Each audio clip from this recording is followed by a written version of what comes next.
There's a slight wind this morning that shifts direction without warning. My stride adjusts with it. I don't push harder against it. I narrow movement instead. Each step plan's tighter, more defined, less energy, more control. Momentum would try to overpower resistance. Precision adapts. The ember stirs, the morning calls. Curiosity moves through it all. You're joining me on the Ember Walk, where curiosity meets motion. I'm David Dysart. Together, we'll take a few minutes to step through one idea that shapes the craft of enrollment. Momentum is valuable when the direction is certain. It becomes a liability when clarity fades, though. The tendency to keep moving forward is often celebrated in our work, but momentum without adjustment carries you into errors faster than standing still. Precision, especially in environments with shifting variables, must overtake speed. And I don't think we've ever seen shifting variables like we are now. I've pushed initiatives forward through sheer force of motion. We met deadlines, we hit metrics. On paper, it was a success. Internally, refinements were missed, long-term alignment eroded. Moving too fast may get a project out of the forge sooner at the cost of accuracy, precision, and even impact. I've resisted when already in motion.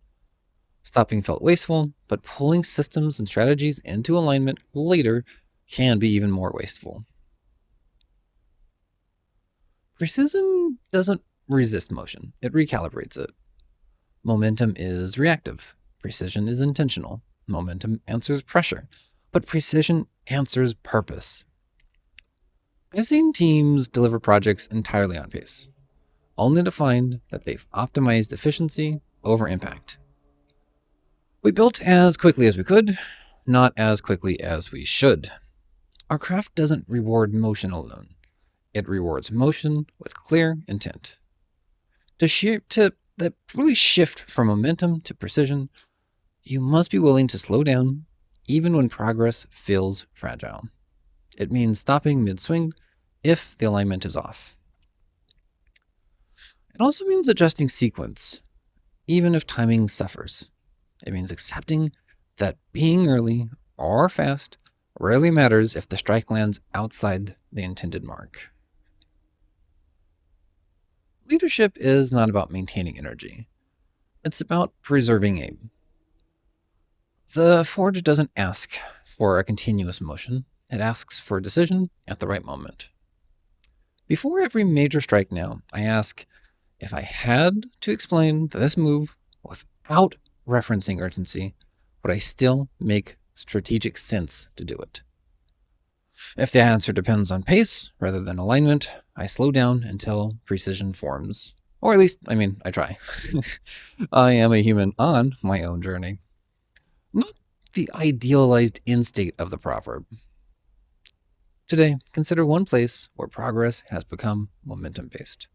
Instead of pushing forward, tighten the focus. Ask what specifically needs to change or halt. Reduce energy before increasing movement. Let the precision replace motion. Let your spark speak, and let us know in the comments or DM me, what was that one thing? And how did slowing to plan lead to faster impact? Let your pace narrow instead of intensify. Power that concentrates before moving often lands deeper than power that rushes. And that's the Ember Walk. Forge is yours now. Go make something worth the heat. Step by step, the spark will talk. This is the